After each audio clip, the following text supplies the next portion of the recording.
Okay, welcome mga paps. Good morning. Session na po muli sa Abala. Ito po ang pag-trouble or paghanap kung alin ba ang positive side ng mga regulator na yan. Ito po nyo, regulator ng Barako, XRM125, XRM110, Krypton, TX125. Tsaka ito tinatawag nilang full waiver. Diba, common na sa mga, alam na po ito ng ating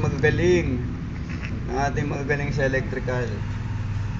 Dun po sa mga hindi pa at nagsusuri pa lamang, panoorin po nyo ang video para at least may matutunan po kayo. Para po may matutunan kayo mga tropa, mga sir, mga ma'am, mga paps. Okay po. Yan po ang ating topic for today. Kung paano natin malalaman kung alin ba sa mga terminal na ito ang positive side. Okay po. Kasi minsan nalilito tayo. So pag alam natin yung positive side na yan, hindi tayo malilito. Okay? Tandaan po nyo yan. Okay po. Ganyan lang po yan. Okay? Sagit lang po. Okay. May bumili ho kasi. Ito po. Malalaman nyo na kung paano. Huwag po kayo malilito mga paps. Mas mabuti po meron po kayong analog na multi-tester. Kung wala, digital. Okay po. Yung mumurahin lang na mura lang to na analog mga paps. 150 lang to eh. Siguro mas mura kay kay Lazada at saka kay Shopee. Sa SM namin po to 150. May magagamit ka na. Hindi man to sabi natin accurate or sakto, pero at least may pakinabang na po yan mga paps. Malaking pakinabang na po ang ma-achieve nyo rito sa ganitong multi-tester. Opo. Okay po. Kaya dapat dun po sa ating mga sadya po tayo mga paps. Simpleng-simple lang po yan. Opo. Dun po sa aking sa nag-comment po sa akin about sa aking pagpipress ng crankshaft, nalimutan ko lang yung pangalan ni sir.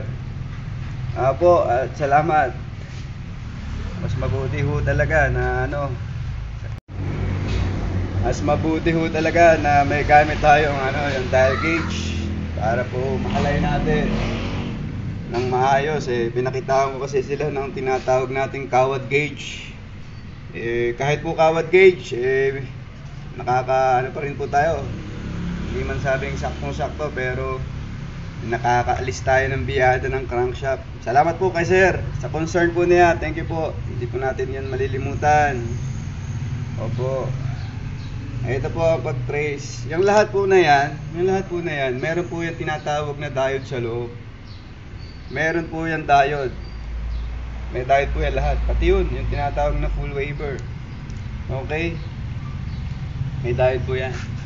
Ngayon po, pag gumamit po kayo ng tester or yung ating analog tester, timahin ko po kayo. Okay po, hanapin nyo po yung red side, meaning yun po yung positive side. Ayun po. Kasi minsan nagkapalit na saksak yung test probe, mali yung reading nyo. Yung red to positive, black to black, or negative. Okay po. Pag nag-test po kayo, check po nyo bago po nyo gamitin ang tester or analog nyo. Pag dikitin nyo po, ayun po, nakikita po nyo sa reading. Infinite po ang sukat yan. Ibig sabihin, pag pumunta po yan doon sa dulong-dulo, meaning po, hindi niya masukat. Walang kasukat-sukat or infinite, hindi niya masukat yung resistance na ating tinetest. Ibig sabihin, zero, magandang ang continuity niyan sir, mga paps. Sagad, walang resistance, walang humahad lang. Yan po. Okay po. Common po, gumagamit po tayo sa X10. Set po nyo sa X10, ayun po. Pasensya na po, medyo malabo lang. Okay po. O, kuha po tayo ng isang regulator. Ito, pangkaraniwan, barako. Kuha po tayo ng pambarako. Pag nag-test po tayo ng barako, sagit lang po kasi walang ano eh. Wala tayong nagkakawag eh. Ayan. Po tayo ng barako. Ito po.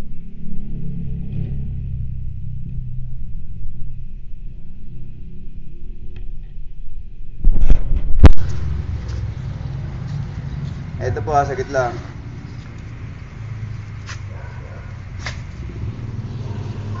Ito po, test muna natin yung test probe. Kung nagana. Kasi minsan hindi nagana eh. Ito po nyo, set po sa X10 ha.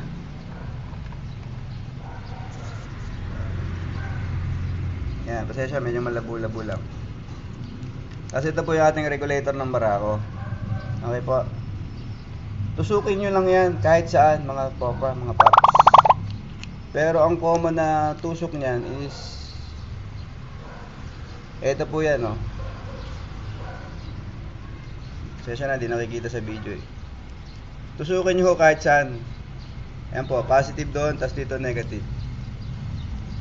Tapos tignan po kung ano mangyayari.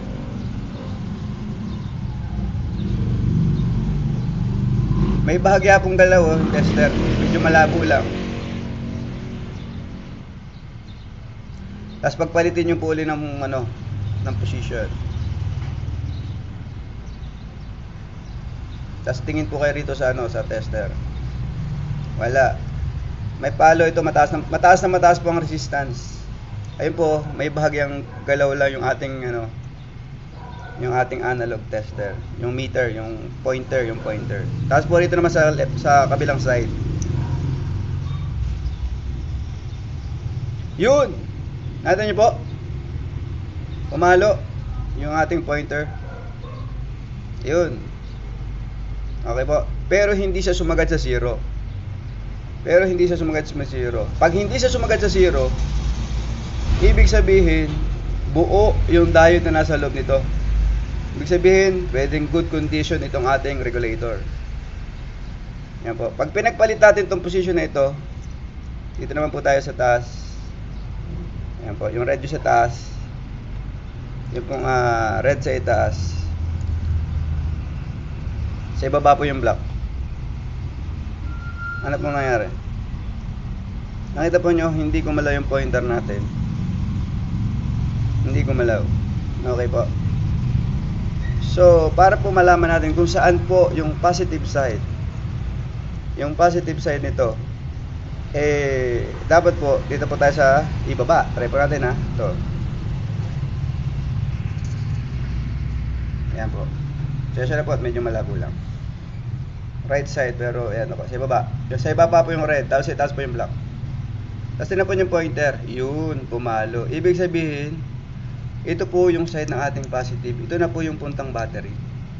Nakuha po nyo. Ito po ang puntang positive side. Kasi nagkaroon siya ng, ayun o, gumalaw po ang ating pointer. Pero hindi siya sumagat sa zero. Para masabi nating buo pa yung diode niya sa loob. Okay po, para hindi pa natin, para malaman nating buo ang ating regulator. Yan po ha. Oh. Ilipat nyo po sa ibang sa ibang terminal. Walang nangyayari, di ba? Walang palo ang ating pointer, wala. Sa taas, wala. Sa baba, wala. Ito sa right side. Meron. Okay po. So malalaman na natin kung alin ba ang papunta sa side ng battery. Ito po ang papunta sa side ng battery. Ito. Yan. Ayun po. Pumalo siya. Kasi po ang diode ay ano po yan, one way po lang ang exit niyan. Yun po ang function ng diode. One way po ang exit niyan. Siya na po at medyo malabo. So yan po ha. Yan po ang pagka-trouble niyan. Kita ko na. Ayan po, dito tayo mas maliwanag pala rito eh. So,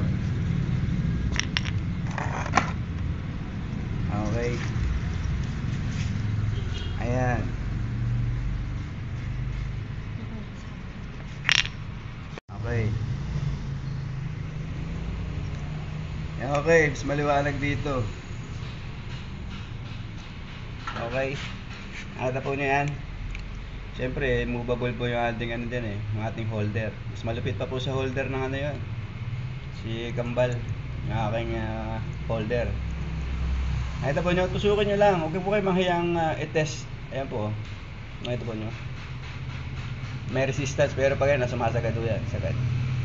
Ngayon po, check po nyo lagi ang analog nyo kasi baka nawawala sa zero.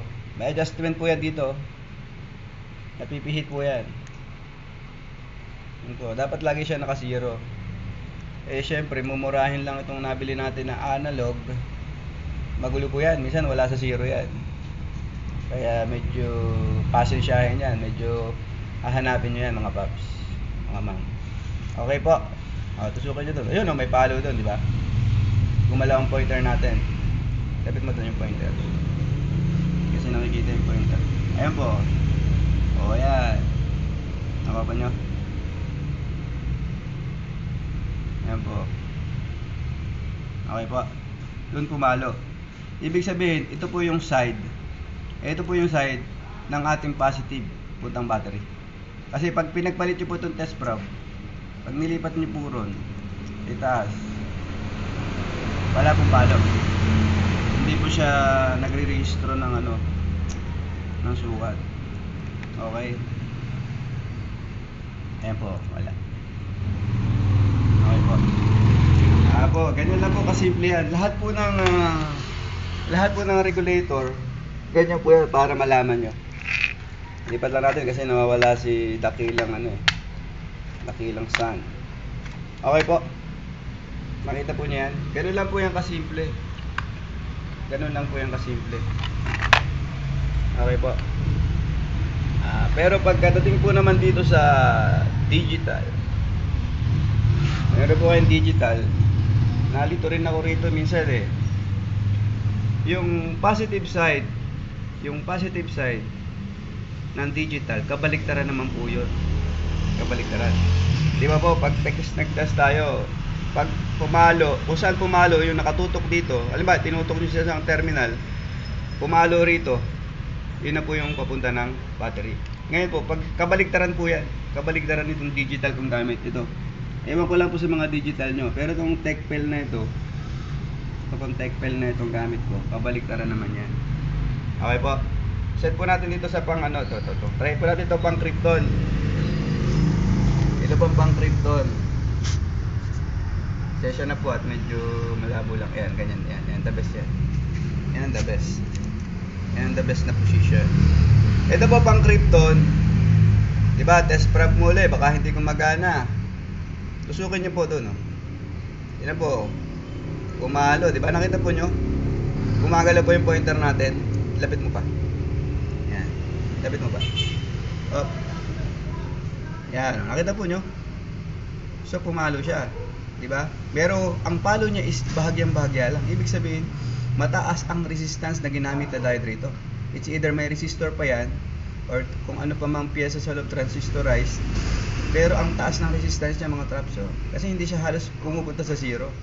Pag ganyan ang palo niyan mga paps, mataas, ibig sabihin mataas ang resistance niyan. Okay po? Okay, pagpalitin natin mga paps. Mga ma'am. Wala kahit konti. Wala ka pa makikitang reading. Dito po sa katapatan. Nakita mo yung lapit mo pa, Kamal? Ayan po, may bahagya. Bahagyang-bahagya lang. Pero, nakita mo yung bahagyang-bahagya. Pero, pag pinagpalit nyo, pares pa rin po ang palo niyan. Equal. Ibig sabihin, hindi po dyan yung papuntang battery. So, dito po tayo. Ayan po, pumalo. Ito po ang punta ng battery. Ito ang may red probe, test probe. Ito po ang may red na test probe. Doon po ang puntang battery. Okay po, ayan po. Yun po ang one-way diode yun one-way exit ng diode.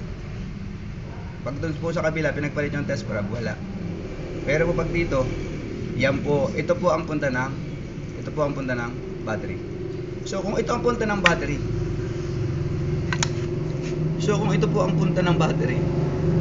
hanapin mo po lang yung ka-X niya. Doon po, ito po yung puntang battery. yun po ang ground. Nakuha pa nyo? Kung ito ang punta ng battery, sa regulator po ng Krypton, ito po ang ground niya. Okay po? Yan po ang ground. So kung ito ay sa charging, ito po ay sa lighting, para po hindi magpundi. Ito po sa ito is para hindi magpundi ang inyong headlight bulb or mga lahat ng ilaw. Ito naman po sa pagkakarga, charging. So kung ito sa charging, ito yung red wire, o ito yung positive side. Ito po yung sa lighting coil is white wire, o ito po sa charging line. Ito po ang charging line. Nakuha po nyo? Tapos ito pong ka-X po nya, ito po ang lighting line. Ito po yung yellow color kalimitan. Nakuha po nyo? Tapos yun po yung taas na yun po yung ground. Ito po ay black wire pagdating po sa mga sa Krypton, black wire. Or kahit anong ground wire mo, pwede yan. Any color. So ganito po kasimple. Pag nahanap po niyo yung palo ng test prop ninyo, kung saan siya pumalo. Kung saan to pumalo, itong red na ito. Di po pumalo. Tapos kung saan to nakatutok, itong prop na ito, itong test prop na red. Yun po ang positive side. Ako pa nyo? Tapos yung ka-X na tapad, yun po, pakyat to, ka-X. Yun po ang ground wire. Ulitin po natin. Ito po ang ground wire. Okay po. Nakuha nyo po. At salamat po ng marami. Hindi na po natin lalahatin yan. Kasi isa lang po ang function yan. Hahanapin nyo lang po yung part kung saan pumalo yung red test probe, para ma-determine po ninyo kung alin yung pinakang positive side na pwede mong dalhin sa positive side ng battery. Kahit anong motor pa yan. Okay po. Okay. At ito rin po, dagdag kaalaman sa ating mga HD3 lover. Kahit anong gamitin nyo rito, pwede po ito sa HD3. Yan, kahit ano pong gamitin yan, pwede sa HD3 yan. Ito, pwede rin yan. Okay po. Okay po sa HD3. Ano ba ito? Sampulan po natin kayo Ito po pang barako. Mas common gamitin nila ito kasi type na type nila ito kahit alin naman dyan pwede gamitin. Okay po. Type na type nila ito. Hanapin natin kung alin ba yung positive side dito. Tusukan natin dito sa banda rito. Tapit mo sa yan. Diba? Saglit lang po mga paps, mga kaibigan. Yan. Hahanapan lang natin ng best position. The best position. Ito pa nyo to. Tusukin ulit natin yan. Hanapin lang natin kung saan pumalo yung red wire. Yung test probe natin na red. Yun natin nyo, pumalo agad doon sa gawing kanan ng ating regulator. Ito po nyo. Yun. Pero hindi pa rin po siya sasagad sa zero. Ito po, pag sumagat sa zero, pag sumagat po ng ganyan yan, sira yan. Okay po. Sira ang diode yan. Busted. Ito po nyo. Yan ang buo. Lapit mo pa ron. Lapit mo ba? Yan. Buo po yan. Ayan po. Tama po ang nag-tester. Ayan po, buo yan. Pero pag gumanito po yan, sumagat, sira po yan. Okay po. Ayan po. Nakita po niyo yan. Tapos po pagka rito yan, dito po yan.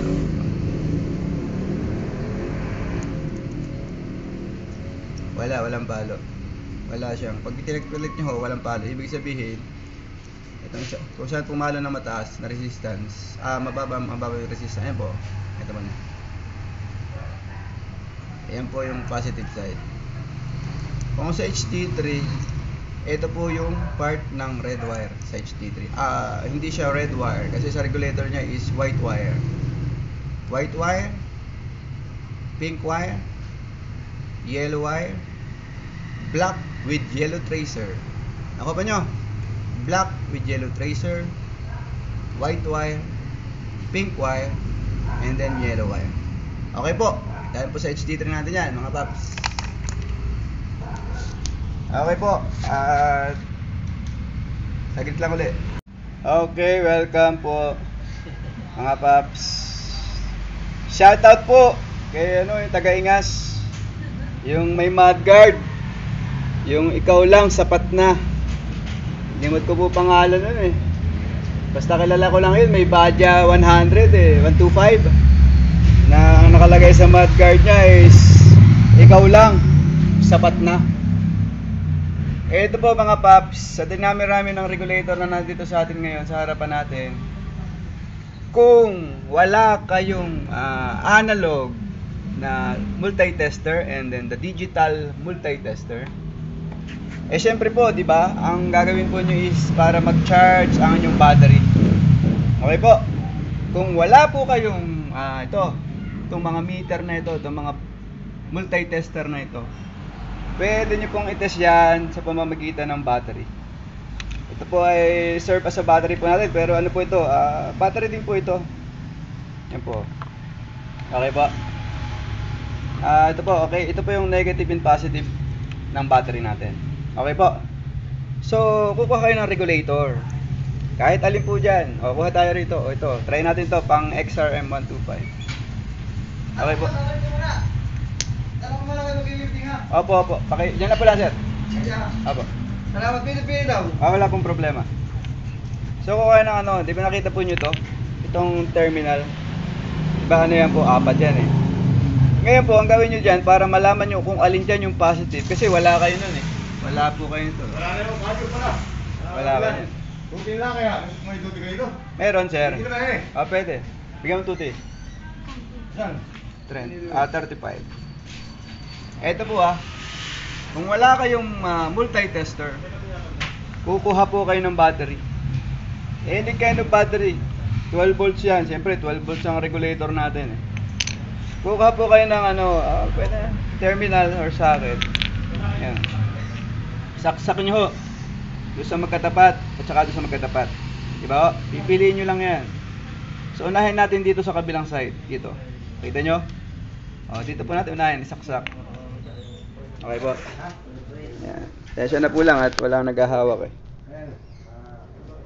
Saksak po natin.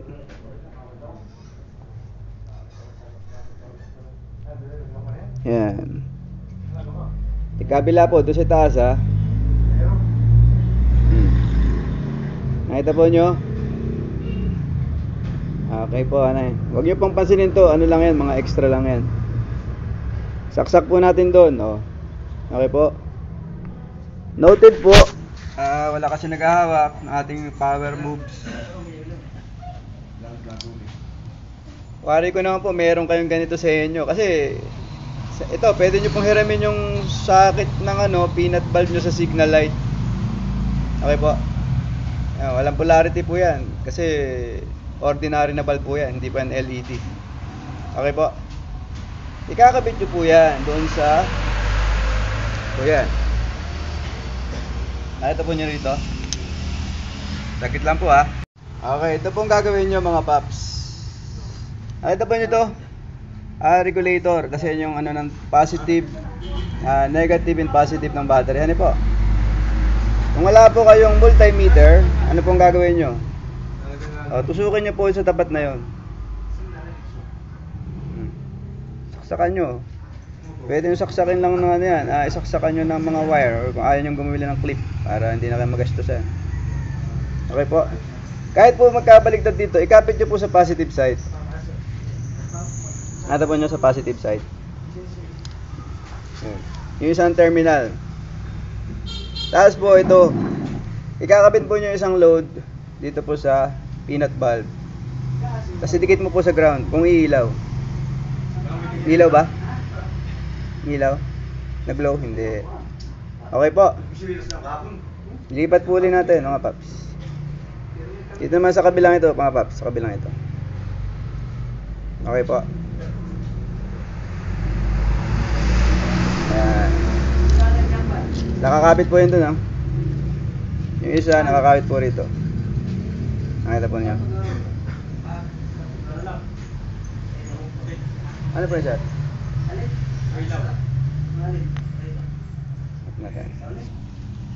Okay po, ayan po. Dito naman po tayo sa left side mga paps.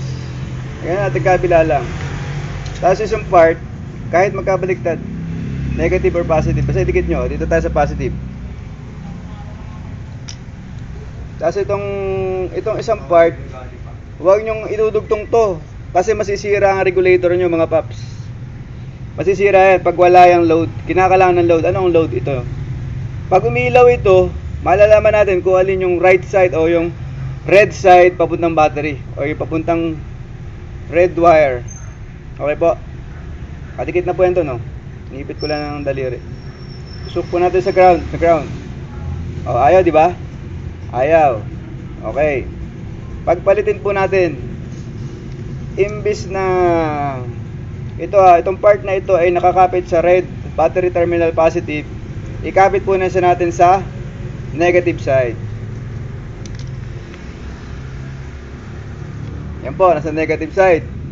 So itong part na ito, ikakapit po natin yan sa positive side. Pero wag po muna ikakapit nyo, kailangan po may load, ha. Pag umilaw po ito, dapat po iilaw kasi ito eh. Ito po, kahit na po. Yung kabilang terminal po ng ating load, ikapit mo na sa positive side. Yun! Nakita nyo mga paps? Yun! Umilaw, di ba? Kung umilaw po yan, itong part na ito pong kailaliman. Ito po yung umilaw, itong kailaliman. Umilaw po, di ba?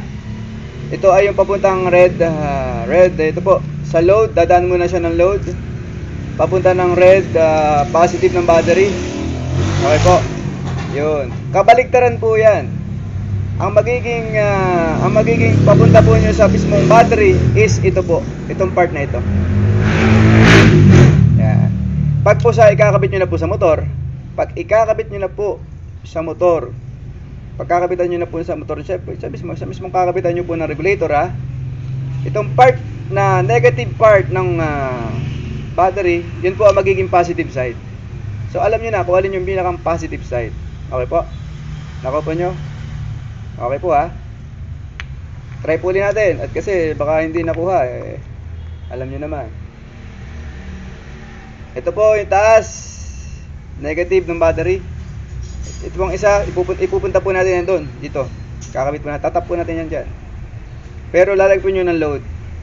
Hindi pwedeng walang load kasi masisira po ang regulator. Yan po, yung load. Okay po. Pag umilaw po yan, meaning, yun! Nakita nyo?